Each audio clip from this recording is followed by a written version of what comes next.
Hello and welcome to Genealogy Gems Podcast, episode number 120.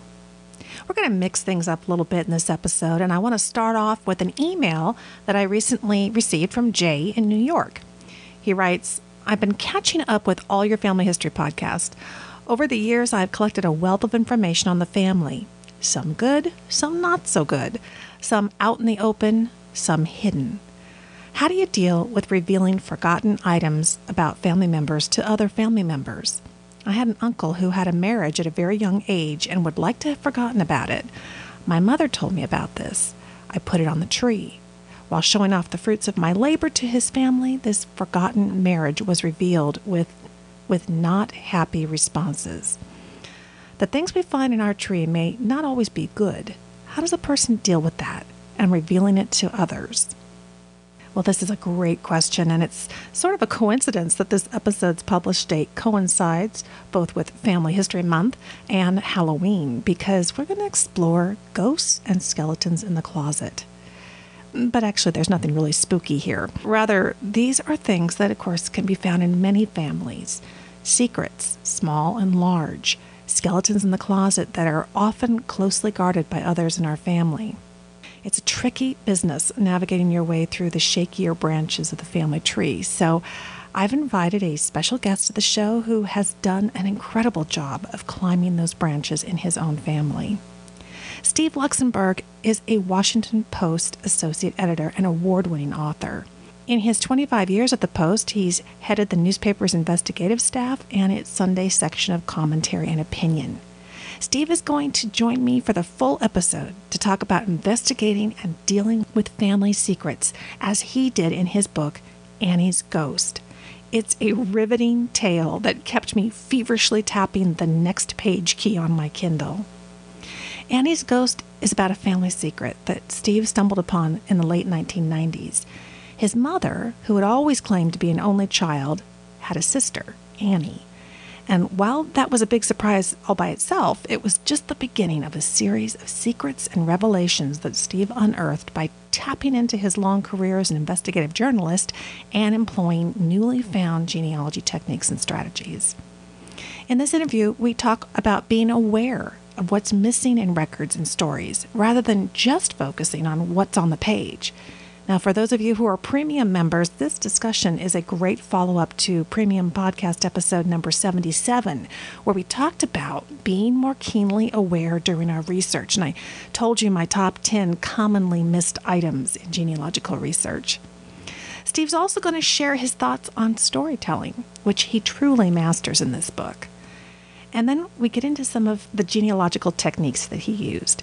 How to avoid tainting memories in interviews, and how to balance the give and take, as well as win trust with the person that you're interviewing. And speaking of trust, Steve describes how he was able to be incredibly successful in obtaining sensitive documents and getting cooperation from various government agencies and other repositories. He's also going to tell us about a little-known legal maneuver that he made that really made the difference for him in obtaining some of those most closely held documents, and how you can use it too. And finally, he's going to share some of his personal feelings about what it was like to add a new member to his family, his long-lost aunt, Annie. Here's my conversation with the author of Annie's Ghost, Steve Luxenberg.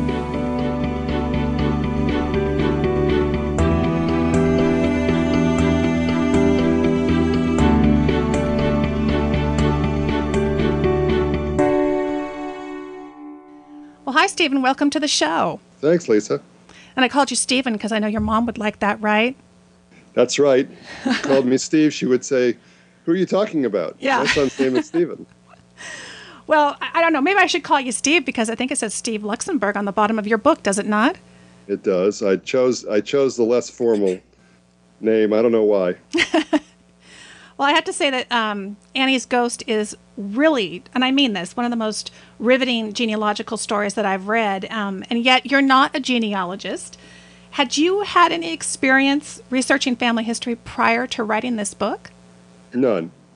I mean, I had experience researching topics because I'm a journalist, and I know how to do research up to a point, but I had to learn all of the genealogical techniques. And one of the reasons I don't call myself a genealogist is I have too much respect for the people who have spent all that time learning how to be a genealogist and are certified or professional. And I don't want to pretend that I'm something I'm not. Well, you did a very admirable job considering that you had not done any research before. And you really focused on something that I know a lot of us get wrapped up in going way back in the centuries, but you were really, really digging deep just in the last generation or two. So take us back to the beginning of the book. When did you first discover that your mother had a secret? I discovered it inadvertently in 1995 when she revealed it not to us, her children, but to a psychiatrist who was interviewing her and asking a bunch of routine questions, including what's your family background? And my mom, who had never talked about her secret sister to anyone else that we knew about, although since then I've learned that she did let the secret out a couple of times, let it peek out from underneath the tent. She inexplicably told him that I have a sister who was 2 years old when she was institutionalized. My mom was talking, I was 4, and I don't have any idea what happened to her. Not something that I knew at the time because, of course, I wasn't involved in the conversation. This was being held in a hospital room where my mom was being interviewed by the psychiatrist who had been asked by the hospital to find out why she seemed to be so anxious, in addition to her shortness of breath episodes that were bringing her into the hospital.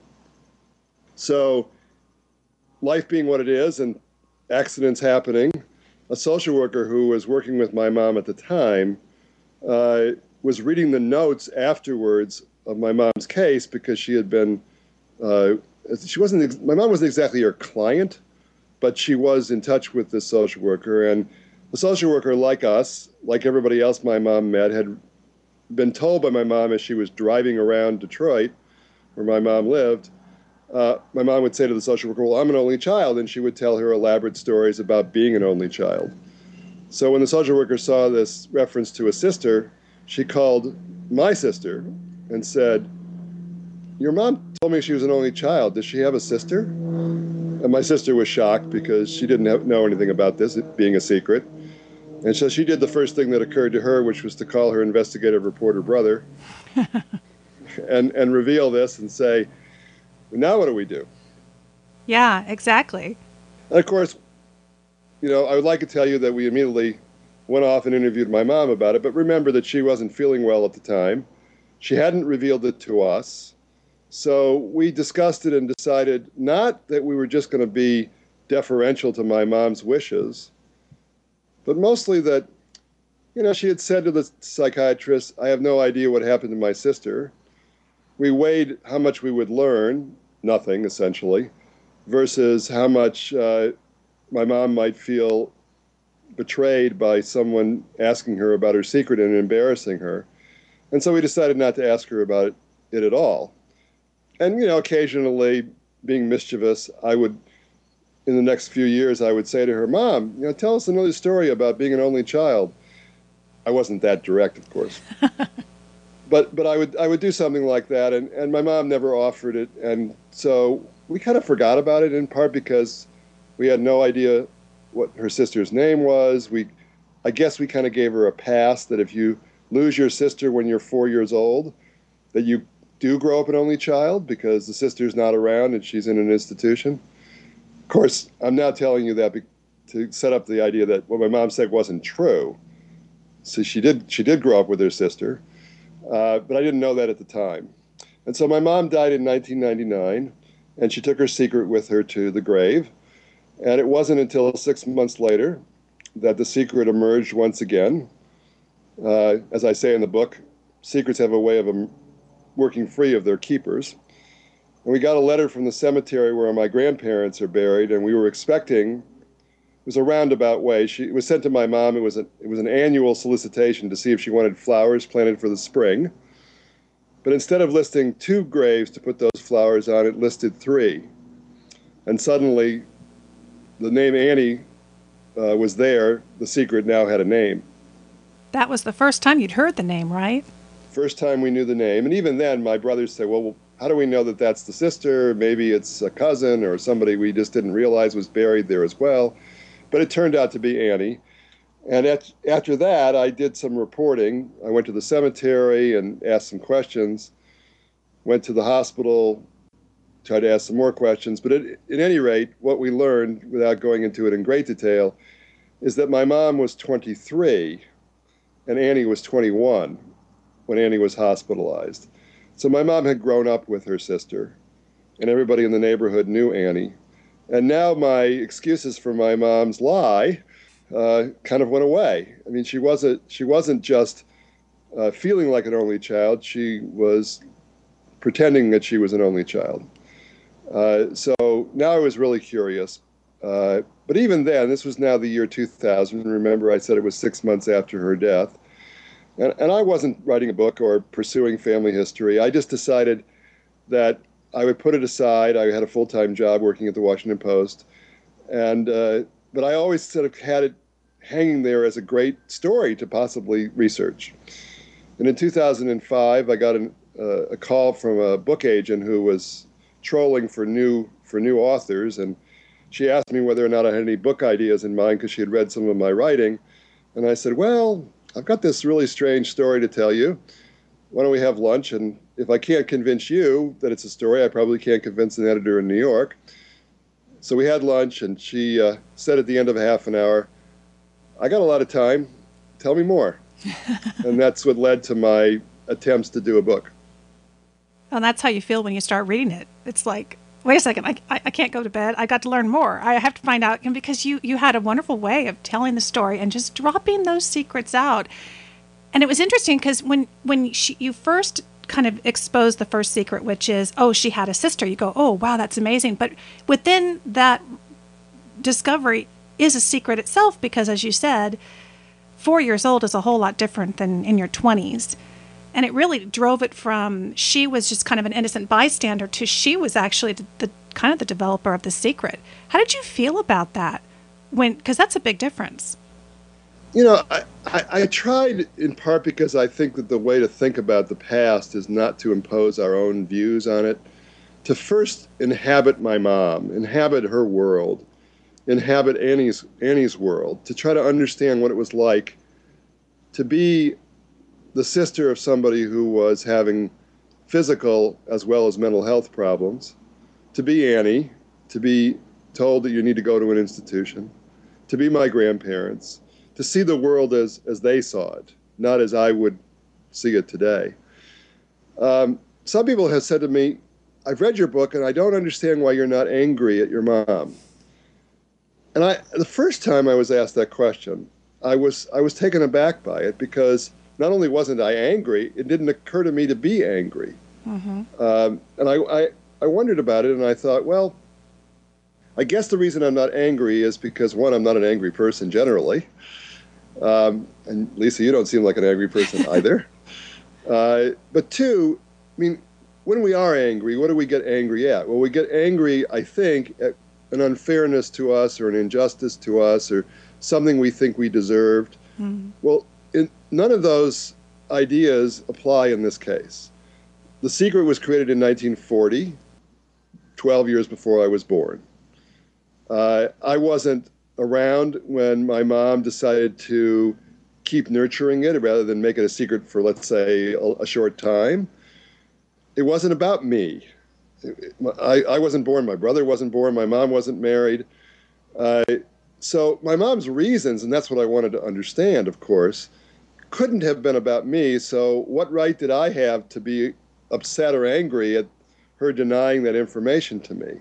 Now, my mom was quite sick in 1995, as you know from reading the book, and at one point, her guilt feelings about being the secret keeper did affect me, because I was dealing with her behavior, which I didn't understand, and then it would have been helpful to have known that she was holding this secret. Having said that, it still doesn't seem to me that it's about me. And I like to think I'm the kind of person who can view the world without thinking it's all about me. So I think you must be one of the few left who think that way in today's age.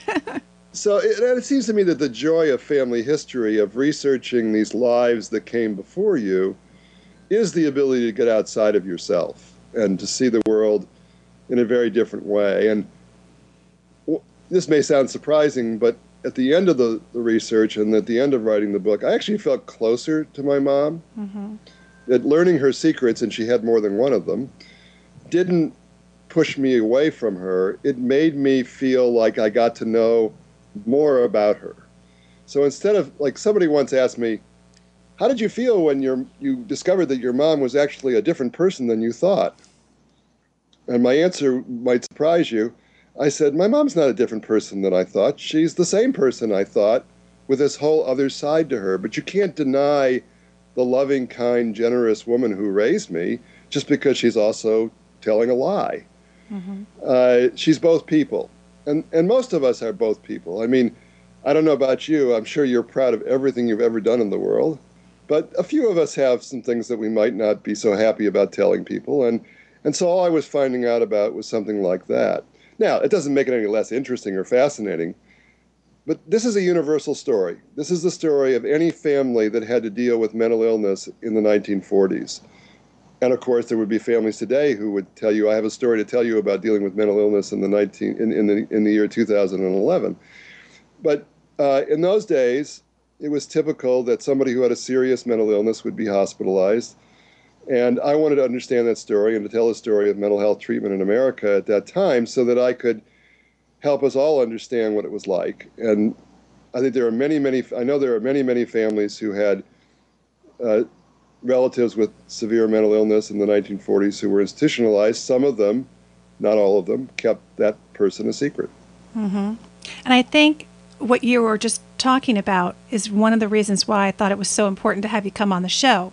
Because while you do a wonderful job at the thorough research that you did, and really the genealogical research that you did, you brought to it what I think must be coming out of your journalism background is that sense of, I'm not going to jump to conclusions. I'm going to take the time to walk in each person's shoes. I mean, because you really went into areas and delved and did so many interviews, probably farther than even the regular family historian would do. And yet it gave you context. I don't know about you, but I know for me in family history and what I find so often as I talk to other people is that it doesn't make you angry. It makes you actually a little more compassionate. You realize these are all real people with so many different dimensions. And in a way, you were just uncovering her motivations for later in life. Because really, wasn't this all about, and I won't give it all away, but a lot of it was about the life she was trying to create for herself and really for you, the future children she didn't even know yet. I think that's right. I mean, I think that Annie was around for 21 years of her life. She'd been living with that shame. She was still in the same neighborhood when she created The Secret. So there was something else out there that I think she was trying to create, and I think that's what I was trying to understand, was what triggered it. Something triggered her to create The Secret, and could I find that out? Can I get to that trigger? You can feel compassion for people. It doesn't mean you agree with them. I don't think my mom made a very good choice because she felt guilty about that choice. Mm-hmm. And I would say that if secrets are harming you or someone else, then they probably shouldn't be secrets. Right. So I can give you examples of good secrets. Her identity, because to reveal she was a Jew to the Germans that for whom she was working would have been dangerous. So that's a good secret. But many secrets I think are not good. The genealogy part of it for me, I'm always somebody who likes to learn something new. I like to learn new techniques. And when I first started to do my research and I realized that I needed to find out, what was I trying to find out? Well, I was trying to find all of the people who knew my mom in 1940. Therefore, I needed to recreate the world that she was living in. I started with the notion that, well, she's on a block, and actually an apartment building. She's surrounded in some way by the people that she are neighbors with. And then there's also the school that she was going to. She was, the story sort of starts really after she graduated from high school, but I thought, well, she's got to be friends with people from high school, probably when she's 21 to 23, they're still her friends. And they would have known Annie. So therefore, let's see if I can try to find her friends. That's why I began to go down the genealogical path, was to find those people. I needed to find the people around my mom, find the people around my aunt, if she had friends, and find the people around my grandparents. So sort of three separate sets of people that I was looking for. And I had to learn those techniques. And so I went to some genealogy conferences. I spoke with people who are much smarter than I am, and I said, teach me how to do this. Give me some help. And that's really the way to go. And I'd love to talk a little bit about some of those techniques that you used. You mentioned several times throughout the book that you were acutely aware of what was missing rather than what was there in looking through those documents that you had uncovered.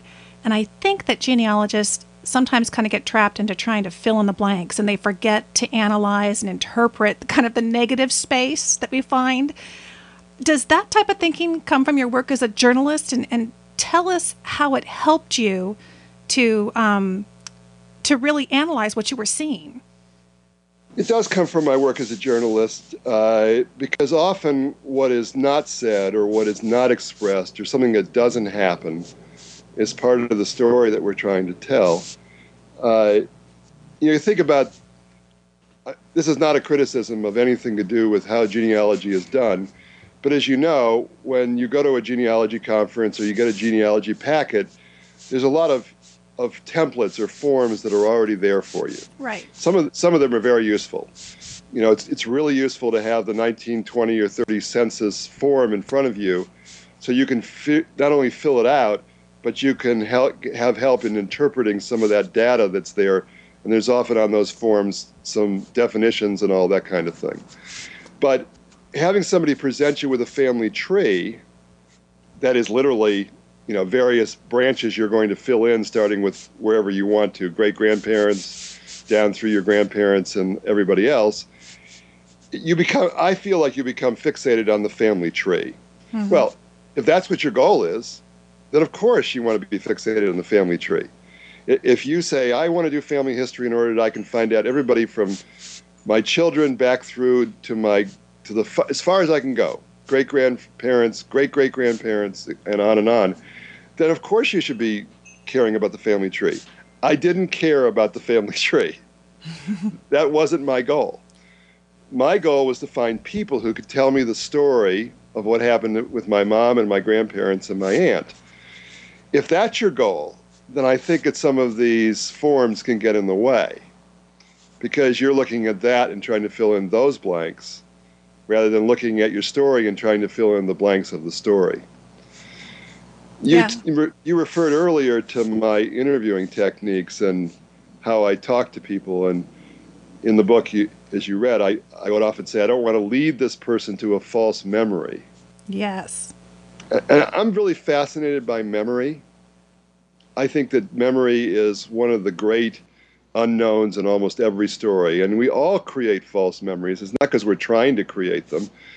We remember things in part because it's our way of organizing material, but sometimes it can be because there's something painful that's associated with a memory. And so we don't like the way somebody behaved, or we don't like the way we ourselves behave. So we kind of get rid of that part of the story and we remember something else in its place. I find frequently, especially with sympathetic interviewers like myself, that if you ask people questions, they want to be helpful.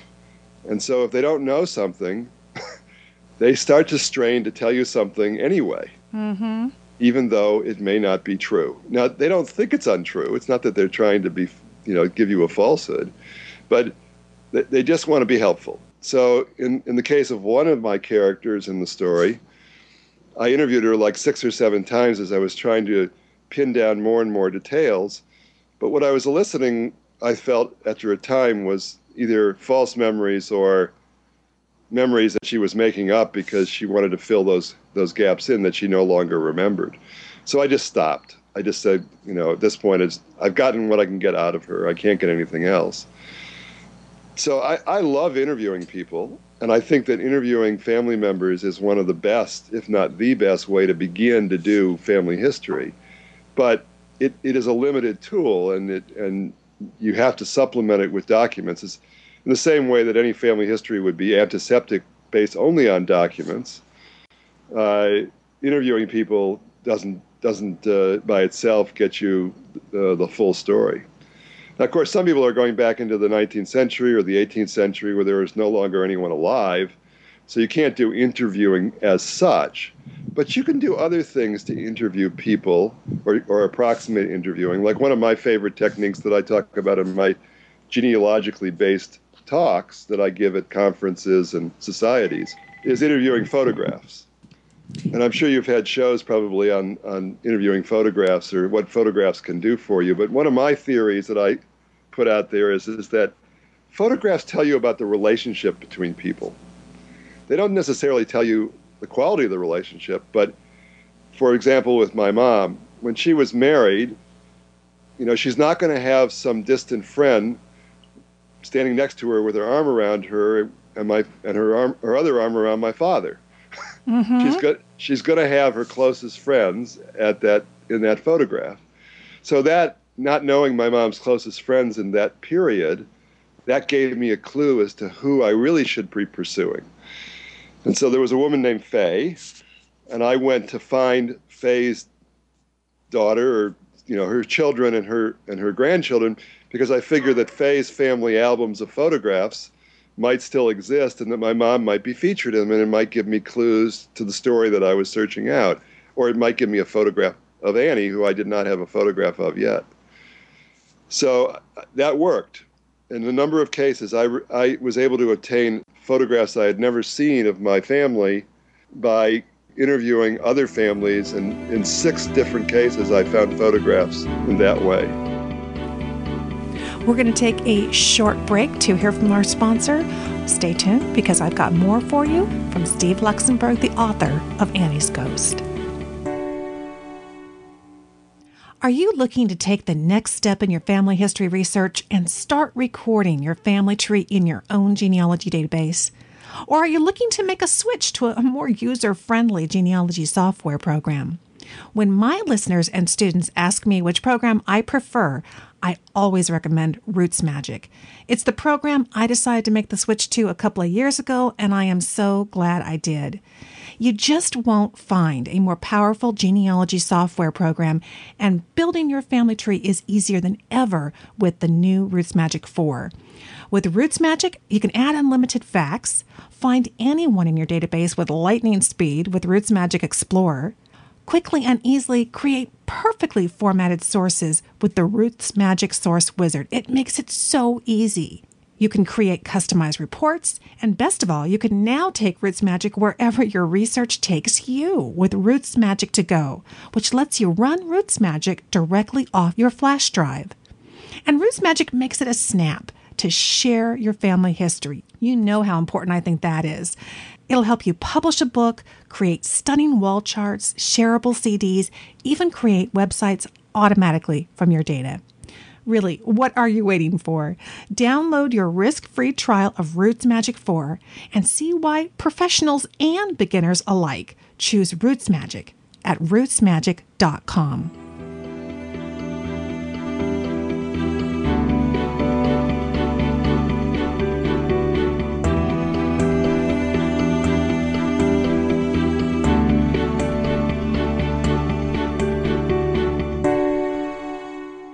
You're talking about cluster research. You're talking about not looking at the individual, but looking at their entire, cluster of acquaintances and family members. But so often we're looking at the cousins and we're trying to branch out that way. But you really do walk us through in the book how you took the friends, because you kind of had exhausted a lot of the family. You were working on that simultaneously. And it's so interesting how I love the page where you've said, I finally knew the names of all those ladies standing around my mother in this photograph. And here you'd found another version of the photograph in somebody else's collection. And that must have been really exciting. Yeah, it was really exciting. And, here's a really funny story that I do on a PowerPoint that I give, and everyone loves this little anecdote. So I show a photograph of my parents' wedding day. And it's 4 people: my grandmother, my mom's best friend at the time, and my parents. And I say that there are a few other photographs from that day, but essentially it expands the group of people at the marriage ceremony to about 7. And I had interviewed my father's brother, who he was close with, and his name is Manny. And I said, "Uncle Manny, did you come to my parents' wedding?" "Oh, no, I didn't go. I was in the service. I couldn't make it. I was so upset." Well, in one of these photographs that I discovered from the other family albums, there's a photograph with 6 people in it, which include my father's cousin, who I didn't know had attended the wedding, and my father's brother, who said he had not attended the wedding. So I could have written in the book, not that it matters. It's not a consequential detail, but I might have said that my father's brother hadn't been able to come, and he was upset about that. But I was able to show him the photograph, and he was just amazed. He said, "I have no memory of being there. I have no idea why I don't remember, but I just have. This does not even spark a memory for me." That's interesting. You use the term cluster research. The research I'm doing right now, which is about a 19th century history story, not having to do with my own family, it was a time when especially people in the educated classes wrote a lot of letters. Mm-hmm. It was their most frequent form of communication, obviously, since they didn't have email and other ways of sending a message. So I've been trying to figure out in a couple of the characters who are, they're significant historical figures. They're well known in their day. Who would they write letters to? Exactly. Because, they don't write letters just to their family, although that's one of the things they do. If they're famous in business or law or politics or whatever it is, they're writing letters to all those other people. And so I've been hunting around the country for letters that they would have written to other people that would never have been returned to them, or maybe they didn't make copies of. Some people did make copies of their letters. And I'm just beginning to get some fruits from that labor. The internet, of course, makes it much, much easier because you can look at finding aids for those letter collections of those other people and without having to, move out of your chair. But I heard this story, like 50 years ago, there was a woman doing a biography of a famous woman in her day from the 19th century. And in order to find letters from and to this person, she sent 2,300 letters to historical societies around the country. Wow. Just taking a shot in the dark. Have you got any letters by so-and-so or from so-and-so? And I don't know how successful she was, but boy, I don't think I'd do that.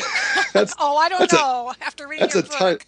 That's a ton of work, And of course, you don't have to do it at 44 cents a stamp today. You probably could do some of it by email, but right. Nonetheless, I heard that and I thought, wow, I thought I was persistent. See, I love that because to me, that's the inspiration of reading the book, of talking to you, was you really went way and beyond. And here you've talked to other people who've obviously taken it even further, but it makes us realize sometimes we get a little used to our regular routine and we forget to just jump outside the box and just do the heroic effort. I know you mentioned something like you interviewed like over 150 people. Is that right for this book? Yes, and that, some of them were interviews for an hour and some of them were extensive interviews, probably. But still pretty impressive. Yeah, well, thanks. And I want to ask you really quick, because I don't want to forget to ask you this. You were talking about what was not there and what was there, and that sometimes, looking and analyzing it, well, why is that missing? And asking that question was just as important. So I have to ask you before I forget, is there anything missing from this book? Was there anything that somebody came along and said, I'd feel better if you didn't publish that? There really isn't anything like that. I mean, I went into this thinking to myself, I've got to tell the truth in this. I've got to not pull punches. Mm-hmm. Now, having said that, there are things that I think might embarrass or hurt people that I didn't include because they weren't relevant. They just weren't relevant. I could make them relevant. I could find a reason why I would need to say it, but, if they weren't relevant, there weren't that many of those kinds of things.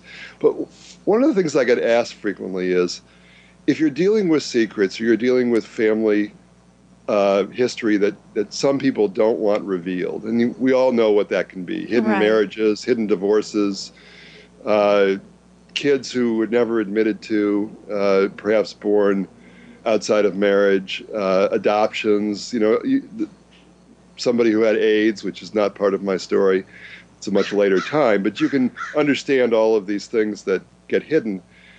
You're going to run into a family member, I'm often asked, who doesn't want that to be told, who doesn't understand why you're, to use the cliche, you're airing the dirty laundry. Right.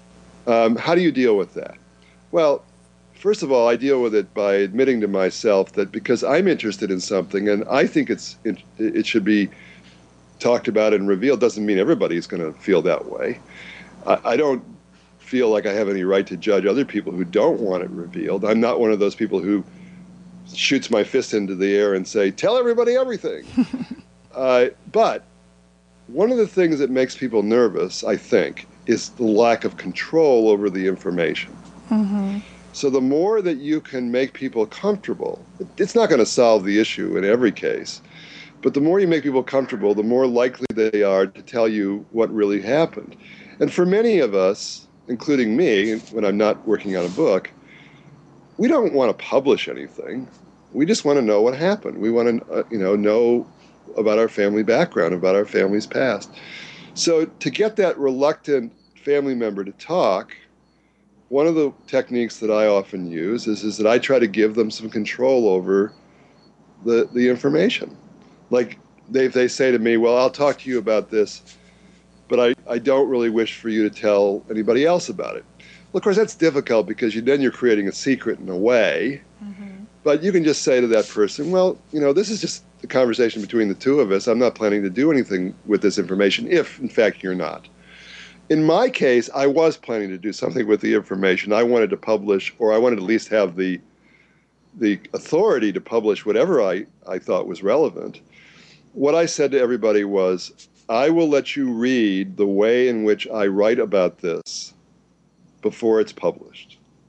I will send you the chapter. I will send you the segment of the chapter. In Anna Olowek's case, she's a major figure in the book, a cousin of my mother's. I sent her 4 or 5 chapters because she appears in that many. And yet I had to still fly out to Chicago to read aloud those 4 or 5 chapters because she never responded to my questions about whether she had read them and whether she felt that they were accurate. So I decided one day I just am not going to argue with her or fight with her. If she doesn't want to read them, she's probably not going to read them. But I wanted her to have heard what I was saying, in part because I wanted her to correct any errors. And so I flew out to Chicago and did that.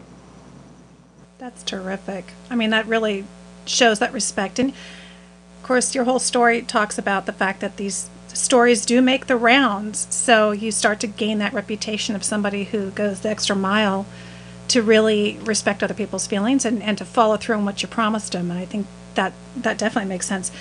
And you're talking about the interviews, and you mentioned several times about conducting family history interviews, and I noticed that in the book that you kind of employed one of the things that I've often recommended here on my podcast, which is the give and take with somebody that you're trying to interview, that sometimes we can get in that take mode.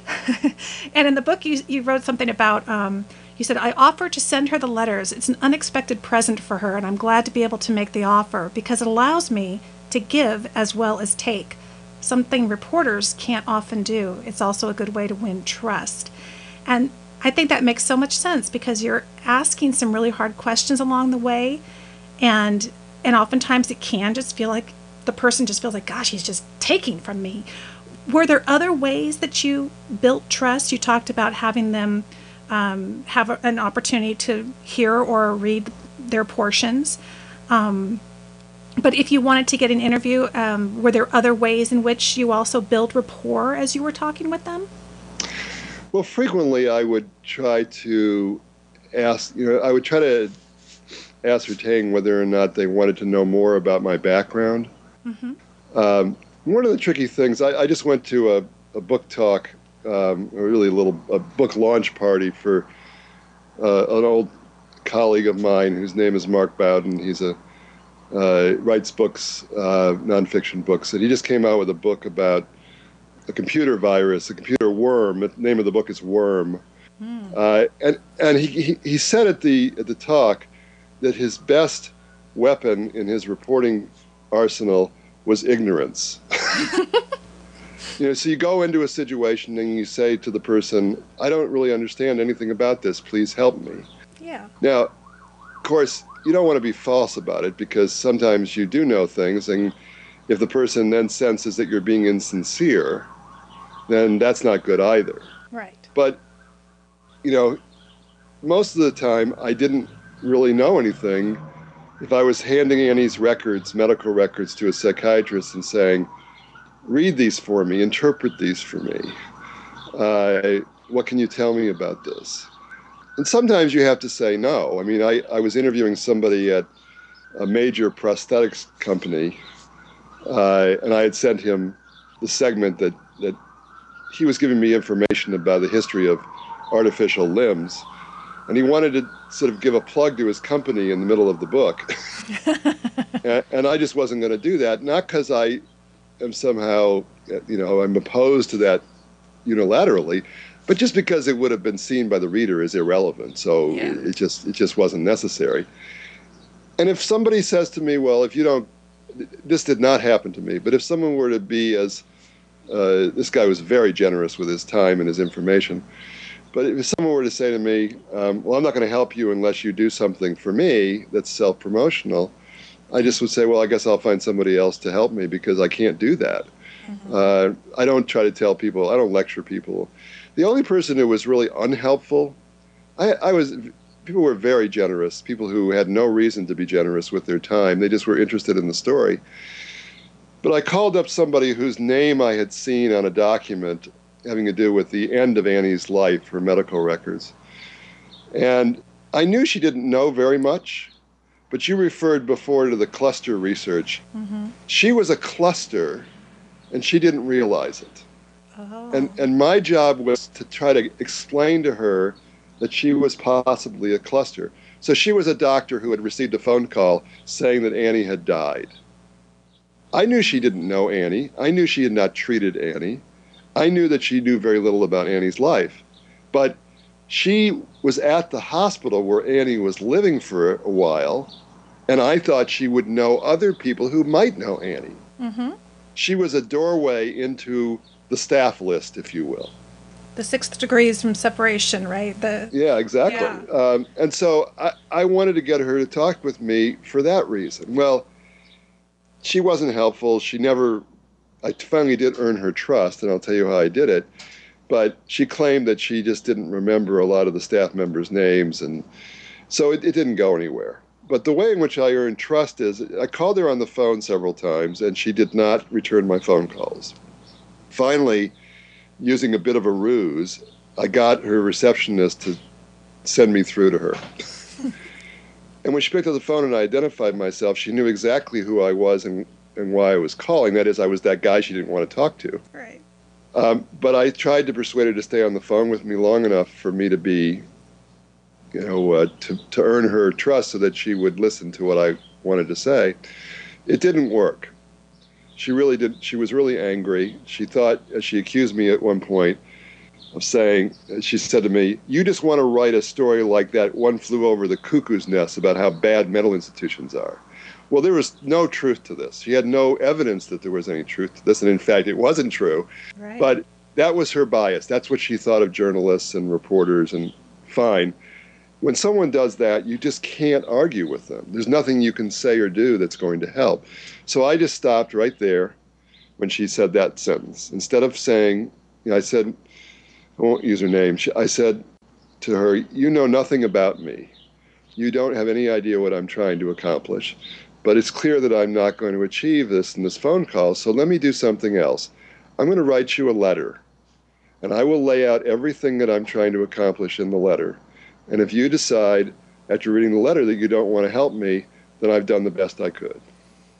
I wrote her a 3-page letter outlining, sort of like a book proposal, almost outlining the entire story, and told her why I thought she would be helpful to me. And she did call me after that.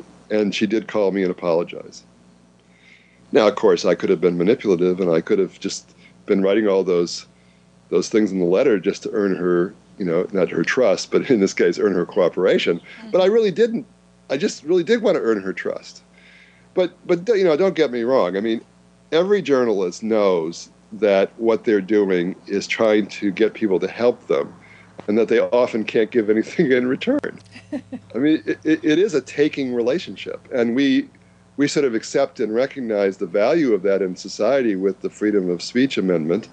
But sometimes journalists abuse that trust or that privilege. I hope I don't, but I certainly have had people in my career say to me that I interviewed them and went ahead and did whatever I wanted and didn't care about what they thought. Mm-hmm. But I hope that those people are few and far between. Exactly. I think I heard a lot of pencils in the background, people listening who are writing down feverishly that is a tremendous technique, that we don't have to take the no on the telephone as the final answer. I love the idea that you kind of laid out your case. You gave it to her so she could read it herself in her own voice, not you and trying to interpret whatever your evil plan was, but just to hear it nice and plain and make a decision. And that's fantastic. And it leads me to thinking about the success that you had with so many of the medical records. And this hits home for me because I had a great aunt who became mentally ill and later in life and kind of got detached from the family, ended up going into kind of the system. And my cousin and I, who I've never met, she lives out in Texas and I'm out here. She's been on the show. And she did the bulk of the work, believe me, but really chased down where did she get, where was she buried? Where did she die? Whatever happened to her? What was her diagnosis? And just stonewall, every avenue that you go. And you talk about this so well in the book in terms of all the motivations why the system doesn't want to share that information, and a lot of it is fear that someone's going to do something bad or come back and sue them. So I would love to have you tell us in general, because I know our two families are certainly not the only ones who've had to deal with this. How did you make inroads with those people who really were the gatekeepers of the official records, particularly when you're talking about medical records, and explain the letter of authority from the probate? Because that was fascinating. I was so impressed that you went through with it and got it. And you did it twice, I think. And a lot of people may not realize that that's an option. I know that's a big loaded question, but I think you get kind of what we're all yearning to learn from your experience. Well, what I was trying to do again was to go back to that original idea, which is, if I want to find out something, what are the avenues that are open to me? And one of the things that people don't realize is that when we hear the term medical records, we usually think that they're off limits, and most of the time they are, except to the individual, and privacy is an important right that we have, and people want to keep their medical records private. But we don't realize that the privacy laws that have grown up over the past 25 years have done something quite unusual, which is to confer privacy rights upon the dead. Yeah. People who have long been deceased and who haven't asked for those privacy rights, but because of motivations like you were suggesting, that is, hospitals worried about being sued or whatever, some of these rights are not protecting us, they're protecting, the institutions. In my case, I had success with something that I really urge your listeners to think about. Mm-hmm. When medical records or any other kind of records are in court records, they are not private. They are not closed. Now, they could be sealed for various reasons. But for the most part, if you know that something became the subject of a legal proceeding in this country, and you go to the county or the city where those court records exist, you're going to be able to get them. Not only are they kept, which a lot of medical records are not, but they're open. So I found the first the first success that I had with Annie was not at the court, but that was because somebody did me a favor and got some medical records for me. But the first success I had in an official way was through the court in Wayne County in Detroit. And in that court, the probate court is responsible for mental health issues. And even those people who were voluntarily treated, if they went to a public hospital in 1940, as my aunt did, there probably was a legal proceeding that made everybody feel better about admitting her. And if there was a legal proceeding, then there should be a court record, and if there's a court record, then you can get it. And that was the first thing I did. Now, to seek medical records, you referred to a letter of authority. So my aunt died in 1972. My mom died in 1999. In terms of the law, what that's called is my mother post-deceased, that is, died after her sister. Right. So my mom is her heir, regardless of who is next of kin. I naively thought, well, I'm next of kin. Everybody is dead except for my brothers and myself, and therefore I should be able to get these medical records. Well, no, under the law, I was not actually the next in line. My mother was, because she died after her sister. The legal representatives of estates, or personal representatives as they're called in many states, is entitled to seek medical records. So in order to get my aunt's medical records, I had to first become my mother's personal representative. That gave me standing, as my mother would have been if she were still alive, to then open an estate in my aunt's name. So in the book, I call this the double bank shot. Right. I wouldn't have known this. I mean, I might have figured it out eventually, but I was actually talking with what they call an examiner at the probate court, who's supposed to, under the Wayne County rules, look to make sure everything is in order when you're opening an estate. And I told her I wanted to open an estate to get these medical records for Annie, and she said, well, you can't do that because you don't have any standing. Your mother has the standing. Right. And then she sort of looked at me and kind of a little light bulb went off in her head, and she said, but there's nothing preventing you from becoming your mother's representative, and then you can become your aunt's representative. And so I did. It was two different counties because my mom died in Oakland County, the neighboring county, and Annie died in Wayne County, but no problem. You know, all I had to do was pay money. Yeah, exactly. It wasn't that much money. And, of course, you have to be careful that you close the estate and that you don't incur any expenses. And, you know, one of the ways I did this is that I had the letter of authority issued with the understanding written down that I was not going to transact any business as an estate might. I was not going to, acquire real estate or sell real estate, et cetera. Mm-hmm. All I was doing was getting medical records. How long did it take you? To do the process? Yeah. It was days. Really? I opened the estate for my mom. Once I decided I wanted to do it, I got a letter of authority that afternoon. And then I went to the other county, presented my credentials, the letter of authority. I mean, I was in person here. I don't know how long it would take if you did it by mail, because many people would obviously be, there's such a diaspora in this country of people moving around. Right. But I was on site, so it took me a matter of days. Now, getting the court records was not a matter of, it was a matter of weeks, but when court records are stored off-site, as they frequently are for ancient records, it takes a long time sometimes to get them because they don't send a messenger over to the off-site facility and get it for you right away. Right. And I had to persuade the court in that case. I was only going to be there for 10 days. Obviously, I could have come back a second time, but I would have had to do that if they hadn't cooperated. And I said, look, you're telling me it's going to take 2 weeks. Is there any way it could take 10 days? Because I'm not going to be here after that. And they did expedite it, and I did get the records, on the 8th or 9th day. So, it's possible to do it, but people always ask me, well, you must have told them that you were a journalist or you work for a specific newspaper or whatever. Right. And I said, no, I did not. Interesting. I did not want to mix the two. So, I mean, I wasn't shy about telling people I was a journalist, but I never said I was there on official journalism, newspaper business. I was there on my own business. So I was no different than anybody else in that situation as far as they knew.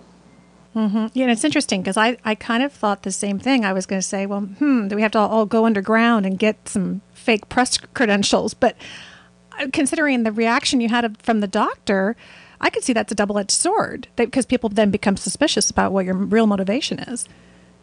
Yeah, look, if you're trying to build trust wherever you're trying to build it, it never helps to pretend you're something you're not. So exactly. There's some, storied history in journalism about people going undercover, but it's only as a last resort, and even then it's controversial. We usually make an exception for behaving like a typical consumer. That is, it's okay to be a journalist and go up to a store and buy something because you're acting just like anybody else. Yeah. But if you're using your influence, that's sort of the reverse, right? You're not telling them that you're a journalist. Exactly. But we have rules, and we are not permitted to use our influences, our status as journalists, to do things that aren't for journalistic business. Right. This wraps up part 1 of my conversation with Steve Luxenberg. Stay tuned to the Genealogy Gems podcast. In our next episode, number 121, we will conclude our conversation with the author of Annie's Ghost.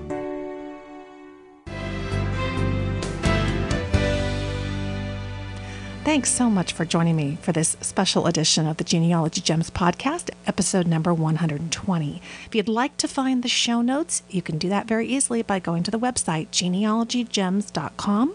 Click podcast in the menu and follow the links and navigate your way to number 120. And of course, I'd always like to hear from you.